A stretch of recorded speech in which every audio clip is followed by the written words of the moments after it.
गुड़िया रानी बिटिया रानी, परियों की नगरी से एक दिन राजकुंवर जी आएंगे। आप भी यही सुन सुन के बड़ी हुई थी, लेकिन आपके सपनों का राजकुमार आज तक नहीं आया। और यहाँ पे मैं एड्रेस नहीं कर रही अनमैरिड सिंगल वुमन को, मैं यहाँ पे बात कर रही हूँ उन औरतों की जिनकी शादी को भी बहुत बहुत साल हो चुके, पर जिनकी जिंदगी में आज तक प्रेम नहीं आया। प्रेम मतलब प्यार, मोहब्बत उन्होंने एक्सपीरियंस ही नहीं किया, एक अफेयर भी नहीं हुआ। वो इंतज़ार ही करती रह गई। उन्होंने प्यार देखा था सिर्फ पिक्चरों में, फिल्मों में रोमांस देखा था बाइक पे ऐसे घूमते हैं, गाने गाते हैं, मज़े करते हैं, डेट पे जाते हैं, खाते पीते हैं, रोमांस करते हैं, कैंडल लाइट डिनर होते हैं, मगर उनकी लाइफ में तो ऐसा कुछ भी नहीं हुआ। एक दिन अचानक अरेंज मैरिज हो गई और फिर सब सपनों पे तीली से आग लगा दी गई। पर उनकी राख आज भी उठती है दिल में, वही सपने, वही उम्मीदें, वही विशेस जो आपने अपने लिए की थी, और वही आज आपको कचोटती हैं।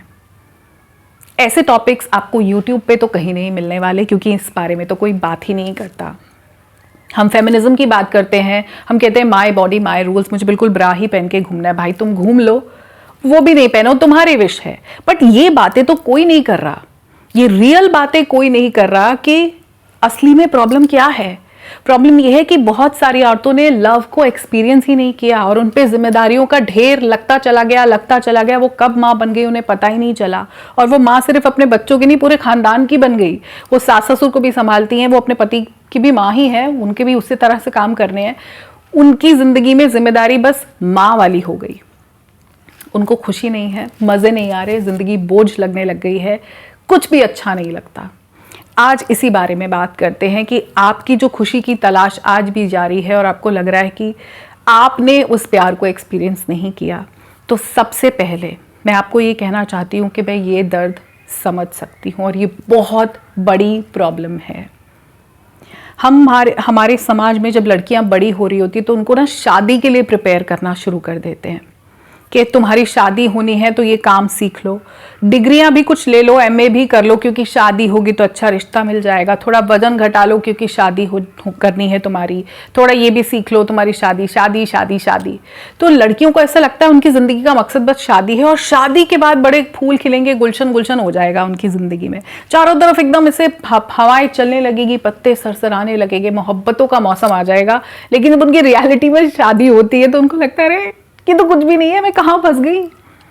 अब वो जो पिक्चरों में देखा था, जिसको अंदर अंदर हमेशा मन में जब फूल खिल रहे थे, पेट में बटरफ्लाईज वाली फीलिंग आ रही थी, वो रियल में नहीं हुई।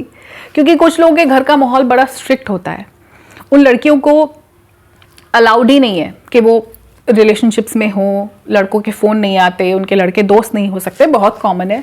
बहुत घरों में आज भी ऐसा ही है कि अलाउड नहीं है। तो उन्होंने एक अच्छी बेटी का फ़र्ज़ निभा के कभी कोई अफेयर नहीं किया। उन्होंने वेट किया कि उनकी शादी होगी और फिर उनको उनके सारे सपने पूरे हो जाएंगे, उनको उनका राजकुमार मिल जाएगा। लेकिन उनको ये नहीं पता था कि अरेंजमेंट्स में मोहब्बत होना बहुत मुश्किल है, बहुत कम चांसेस हैं। अब यहाँ पे अरेंज मैरिज वाले मुझे बताएं कितने लोगों को मोहब्बत मिल गई। कुछ को मिल गई होगी, आई एम श्योर, 2-3-4%। बाकी लोग मैनेज कर रहे हैं समहाउ। बट जो लोग नेचुरली थोड़े रोमांटिक थी, जो औरतें जिन्होंने पिक्चरों को बड़े ज़्यादा दिल से देखा था, और कुछ मेरे जैसे जिन्होंने बहुत नॉवेल्स पढ़े थे, मतलब मैंने अपनी पूरी लव लाइफ को नॉवेल्स में जिया है, मतलब सारा रोमांस मेरा नॉवेल्स में ही था। मैंने इतनी खूबसूरत लव स्टोरीज पढ़ी हैं, तो उन्हीं में ही जी रहे थे, उन पन्नों में ही थी मोहब्बत जो भी थी। रियल ज़िंदगी में एक्सपीरियंस किया ही नहीं। तो ऐसी जो जितनी भी औरतें हैं, प्लीज़ मुझे कमेंट सेक्शन में बताइए कि आपने रियल में मोहब्बत को एक्सपीरियंस किया ही नहीं, और जब अचानक शादी हो गई तो आप पे जिम्मेदारियों का बोझ आ गया। आपको रियलाइज़ हुआ कि शादी जिस आदमी से हुई थी, एक्चुअली वो मेरी ज़िंदगी का हिस्सा नहीं है। उसने तो अपने घर वालों के लिए की थी कि उनकी मम्मी को आराम मिल जाए, उनकी मम्मी को कंपेनियन मिल जाए। मेरी मम्मी को देखो, मेरी मम्मी को पूछो, मम्मी रो रही हैं, मम्मी को चुप कराओ, अरे क्या कर रही हो। हस्बैंड कहाँ है? वो तो कई बार आता ही नहीं है तुम्हारे पास। वो ऐसे गिल्ट में बैठा रहता है अपनी मम्मी के पास कि कहीं मम्मी ये ना कह दे, ताना ना मार दे कि जा जोरू का गुलाम बन गया तू। तो कहाँ गई मोहब्बत? वो राजकुमार कहाँ गए सपनों के, जिनके सपने देखे थे? नहीं है। और इस बारे में बात कहीं नहीं होती। यहाँ पे हम दिल खोल के इन इश्यूज को उठाएंगे जिनको कोई एड्रेस नहीं करता। जिंदगी में प्यार की कमी होना बहुत बड़ी कमी है। It's a very big problem, लेकिन we don't talk about it. Feminism is all about मेरा जो मन करता है मैं पहनूं, मेरा जो मन करता है मैं जितने बजे आऊं। उसके अलावा भी बहुत सारी प्रॉब्लम्स हैं जिनसे औरतें जूझ रही है, हर दिन इतना एंक्शियस फील करती हैं, जो जिम्मेदारियां, जो काम के बोझ उन पे डाल दिए कि उसमें उनका मन नहीं लगता। वो आज भी प्यार ढूंढ रही हैं, 50-55 साल की हो गई हैं और उनको आज तक प्यार का एहसास नहीं हुआ। जिस आदमी के साथ रहती हैं वो उनके बच्चों का बाप है, बस उनको पर्सनल कोई कनेक्ट नहीं है। जब ब्याह के आई थी तो वो अपने सास ससुर का बच्चा था और आज 15-20 साल के बाद अब वो उनके बच्चों का बाप है। अपना डायरेक्ट रिश्ता उन्होंने कभी फील किया ही नहीं, और ये एक बहुत बड़ी प्रॉब्लम है क्योंकि आपकी सारी लव स्टोरी आपके इमेजिनेशन में रही है और एक वक्त के बाद बहुत तेज हिट करती है ये फीलिंग कि मेरी जिंदगी में कभी प्यार ही नहीं आया।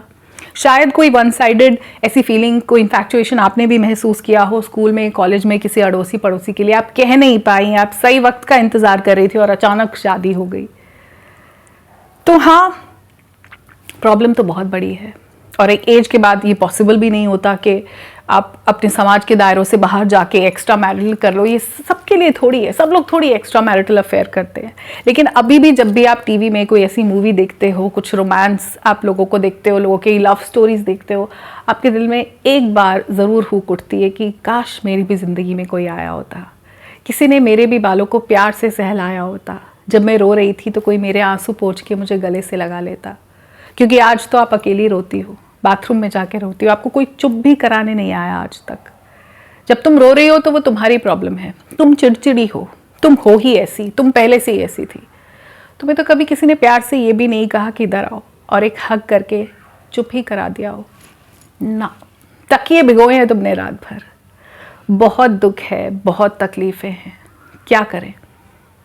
जिन्होंने अपनी पूरी जिंदगी को होल्ड पे डाला था कि शादी के बाद कुछ करिश्मा हो जाएगा, उन औरतों से पूछो कि क्या होती है घुटन, सफोकेशन क्या होती है, ये वो औरतें बताएंगी और यही बताएंगी इसी कमेंट सेक्शन में कि क्या अंदर से महसूस होता है। अब सल्यूशन पे आते हैं। सबसे पहली चीज, अरेंजमेंट्स में प्यार ढूंढना बंद कर दो। और जिनकी अभी शादी हुई है अरेंज मैरिज में, आपको पहले ही बता रही हूँ, जब कुछ साल फूंक दोगे ना आप इसमें तो आपको समझ में आएगी। अरेंजमेंट में प्यार नहीं होता, ये एक सोशल सेटअप है। या तो शादी आप प्यार के लिए करो, फिर इंसान इंतजार करता है प्यार मिले चाहे जाके 50 साल में। जब हमको 25 से पहले पहले ब्याना है तो फिर ये है कि बस अब सोशल एक्सेप्टेंस चाहिए, क्योंकि शादी is more of a social, आपने बैज, एक बैज लगा के आप घूम रहे हो कि हाँ भाई अब हमारी शादी हो गई है। इसमें प्यार ढूंढने की जरूरत ही नहीं है। उन लड़के वालों को भी सोशल स्टैंप चाहिए था, आपको भी चाहिए था, स्टैंप लग गया, एक सोशल स्टैंप है। इसमें मोहब्बत क्यों ढूंढ रहे हो? मोहब्बत वाले जो लोग हैं वो मोहब्बत करते हैं ना। फिर आपके जो भी रीजंस रहे, आप मोहब्बत में नहीं पढ़ पाए या जिंदगी में राइट आदमी नहीं मिला, वो शादी के बाद भी नहीं मिला, क्या करें। किस्मत माड़ी लगा लो, कभी किस्मत पे कर्मा पे छोड़ के शायद खुद को थोड़ा बोझ आप हल्का कर सकते हो। लेकिन अरेंज मैरिज में प्यार ढूंढना बंद कर दो। अगर साथ रहते रहते 60 साल तक गेट अलॉन्ग करने लग जाओ तो ठीक है, अदरवाइज इसको बंद कर दो। ये जिम्मेदारी है, निभाओ। एक सोशल स्टेटस आपको मेंटेन करना है, करो, साथ में जाओ लोगों के फंक्शंस में, लोगों के घर पे, तीज त्योहारों पे, दैट्स इट। इसमें प्यार ढूंढने की जरूरत नहीं है। बहुत हार्श लगेगा सुन के, लेकिन जब तक आप इसमें प्यार ढूंढती रहोगी, सिसकती रहोगी, अंदर खून के आंसू रोती रहोगी, और आप ऑलरेडी रो रही हो, ऑलरेडी आप देख चुके हो उसका नतीजा, दुख हो रहा है, तकलीफ हो रही है, सह रही हो, बर्दाश्त कर रही हो, कोई नहीं है आपके साथ खड़ा हुआ, हो तो अंदर से अकेली ही। जब अकेली ही हो तो फिर अकेले रहना सीखो ना। जो प्यार आप एक्सपेक्ट कर रही थी, जो आपने पिक्चरों में देखा, लव स्टोरीज में पढ़ा, उसको अपने आप को देना शुरू करो। अपने बालों को खुद सहलाओ, अपने आंसू खुद पोंछो, सजो सवरो, खूबसूरत लगो अपने लिए। सुबह शीशे में उठ के कहो तुम कमाल की खूबसूरत लग रही हो यार, आज तो दिल आ गया तुम पे। जो सुनना चाहती थी उस लवर से, उस रोमांटिक पार्टनर से जो आपकी जिंदगी में कभी नहीं आया। हाँ, तुम अकेली हो, अकेले जीना सीखना पड़ेगा, ये तुम्हारी रियलिटी है। इससे डील करने के लिए तुमको बहुत सारी मेडिटेशन करनी पड़ेगी। और मेडिटेशन में कुछ मत करो। आजकल बहुत प्यारा म्यूजिक चलता है, मेडिटेशन म्यूजिक, आप प्राइम पे भी ढूंढ सकते हो, जो भी आपके पास ऐप है। एलेक्सा को बोलो, एलेक्सा प्ले मेडिटेशन म्यूजिक, और बस अपनी सांसों पे ध्यान दो, दैट्स इट। कुछ भी मत करो, बहुत रिलैक्सेशन होता है। जो मन का बोझ है ना, मैं आपका दर्द समझ रही हूं, मैं उसको डिवैलिडेट नहीं कर रही, मैं जानती हूं कि आप बहुत बुरी हालत में हो। सिर्फ सांसों पे ध्यान दो, मन हल्का करो और खुद को मी टाइम देना शुरू करो। परवाह छोड़ दो, बहुत हो गया जिम्मेदारी पूरी करते करते। जिस रिश्ते में आप बंदी हो वहां दूसरे इंसान की भी तो जिम्मेदारी है, आपकी खुशियों की, आपकी ज़रूरतों की, आपकी डिज़ायर्स क्या है, आपको क्या अच्छा लगता है। जब उनको नहीं है तो आप भी रोबोटिकली ट्रांजैक्शनल रिलेशनशिप रख के आप भी वो सब करो, आपकी जिम्मेदारी है। लेकिन अब अपनी खुशी के लिए जीना शुरू करो। तैयार हो, जब मेकअप वीडियोस देखती हो वो करो। जब बच्चे चले गए स्कूल, पति चले गए ऑफिस, मेकअप करके बैठ जाओ, अपनी बेस्ट साड़ी पहन लो, कुछ देर के लिए अपनी फोटोज क्लिक करो, अपने आप के साथ रोमांस करो, खुद को अच्छा महसूस तो कराओ। वो परफ्यूम्स जो बचा के रखे हैं उनको करो, यूज करो। फिर जो आपको एक चीज़ करनी है वो करनी है अपने स्किल्स को अपग्रेड करना। कुछ चीज़ें आपकी ऑलरेडी बहुत अच्छी थी, अपने कम्युनिकेशन स्किल्स को आप अपग्रेड कर सकते हो। अगर आपको बहुत अच्छी अंग्रेज़ी बोलनी नहीं आती, अंग्रेज़ी बोलना शुरू करो। मेरा एक चैनल है जिसका लिंक मैं नीचे दे दूंगी, उस पर मैं यही सब स्किल्स अपग्रेड करने सिखाती हूँ। वो इंग्लिश में ही है, तो आप उसके हेल्प से इंग्लिश बोलना भी सीख सकते हो। पर्सनैलिटी डेवलपमेंट सब कुछ उसमें है, अगर आप इंग्लिश अच्छे से समझती हो तो। और कौन सी स्किल्स हैं, आपने कहाँ तक पढ़ाई की है, उनको पॉलिश करना शुरू करो। यूट्यूब के मीडियम से आप बहुत कुछ सीख सकती हो, नए स्किल्स भी एक्वायर कर सकती हो। अपनी इम्प्रूवमेंट में, अपनी बेटरमेंट में लग जाओ। वो राजकुमार तो अब नहीं आएगा, आप अपनी जिंदगी की राजकुमारी बनो, क्वीन बनाओ खुद को। आपको अपने स्किल्स अपग्रेड करने पड़ेंगे। जो आपकी हॉबीज थी बचपन में, पेंटिंग करती थी, एम्ब्रॉयडरी करती थी, कुछ और आपके कोई और बढ़िया स्किल्स थे, क्ले आर्ट बहुत सारे लोग करते हैं, सिंगिंग करती थी, डांस करती थी, क्या आपके पैशंस थे, क्या हॉबीज थी, वो वापस उठाओ। अपनी हॉबीज को परस्यू करना शुरू करो, वहां से बहुत सुकून मिलता है।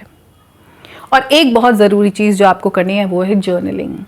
लिखना शुरू करो हर दिन का थॉट, जो ख्याल मन में आ रहा है ना, पेन पेपर, मैं आपके लैपटॉप पे नहीं कह रही, पेन पेपर पे लिखना शुरू करो अपनी सारी फीलिंग्स। अगर अकेलापन आज महसूस हो रहा है, लिख दो। उस अकेलेपन को कागज पे उतार दो कि आज मैंने बहुत अकेला महसूस किया, आज सुबह से रोने का मन था, मैं रोई, मुझे बहुत खालीपन महसूस हुआ, अच्छा नहीं लग रहा जिंदगी में कुछ भी। वो लिखने के बाद ना जब पन्ने पे आ जाता है तो आपको अच्छा लगता है। इसको बेस्ट फ्रेंड बना लो, इस डायरी को वो सब बताओ जो आप किसी को बता नहीं सकते, क्योंकि अब इस वक्त आप अपने पेरेंट्स को भी बोलोगे वो भी कुछ नहीं करेंगे। बेटा तेरी किस्मत, ये सबका जवाब होता है, बेटा तेरी किस्मत। किस्मत आपको बदलनी होगी, अपने आप को अपस्किल करना होगा। इतने सारे और सपने इस सब में टूटे हैं, उनको पूरा करो जो आप कर सकते हो। और खुद की सेहत को बहुत इंपॉर्टेंस देनी शुरू करो। थोड़ी बहुत एक्सरसाइज, वॉक, योगा करो। मैं जिम जाने को नहीं बोल रही, जिम कल्चर हमारे देश का नहीं है, बहुत वेस्टर्न चीज़ है। जब भी कोई बात होती है जिम जाना, जिम जाने के चक्कर में कोई लोग एक्सरसाइज ही नहीं करते। मत जिम ज्वाइन करो, घर पे एक्सरसाइज करो। सात्विक योगा बहुत प्यारा एक चैनल है, उस पर वो कुछ ऐसे योगा पोजेस बिगिनर्स के लिए सिखाते हैं। बहुत सारा है यूट्यूब पे, तो कितना कुछ है यार, उसको यूज़ करो अपने फेवर में। अपनी सेहत का ध्यान दो, खुद को मी टाइम दो, मेडिटेशन करो, अपने स्किल्स अपग्रेड करो और वो डायरेक्शन अपने आप को देनी शुरू करो जो आप करना चाहते थे। जब आप टीनेज में थी, कितने बड़े बड़े सपने थे आपके, आपको फैशन डिज़ाइनर बनना था। अभी आप छोटा मोटा ड्रेस डिज़ाइनिंग कर सकते हो, अपना बुटीक खोल सकते हो, जो आपका इंटरेस्ट है। मुझे नहीं पता आपके क्या सपने थे, लिखो। छोटा कदम उठा सकते हो बिना इन्वेस्टमेंट के उसको पूरा करने के लिए। उसको हॉबी की तरह शुरू करो और कोशिश करो उसको कैसे आप प्रोफेशन बना सकते हो। अपने आप को इतना बड़ा कर दो कि ये जो बातें हैं ना, ये जो प्यार नहीं मिला ज़िंदगी में, मोहब्बत नहीं मिला, वो बहुत छोटी लगने लगे और आपको खुद से इतना प्यार हो जाए कि आपको किसी और प्यार की ज़रूरत ही ना पड़े। और खुद से प्यार तब होगा जब आप वो इंसान बन जाओगी जो आप हमेशा बनना चाहती थी, एक स्ट्रॉन्ग, कॉन्फिडेंट, एक इंडिपेंडेंट औरत। वो अब आपको बनना है। I wish you all the strength कि आप वो बन पाओ, अपने आप को वो पंख दे पाओ जो आप हमेशा से देना चाहती थी। लगे रहो अपनी सेल्फ इंप्रूवमेंट जर्नी में, डट कर खुद से बहुत ज़्यादा प्यार करो, खुद की बहुत ज़्यादा केयर करो। मैं मिलूंगी आपसे अपने अगले वीडियो में, तब तक के लिए नमस्कार।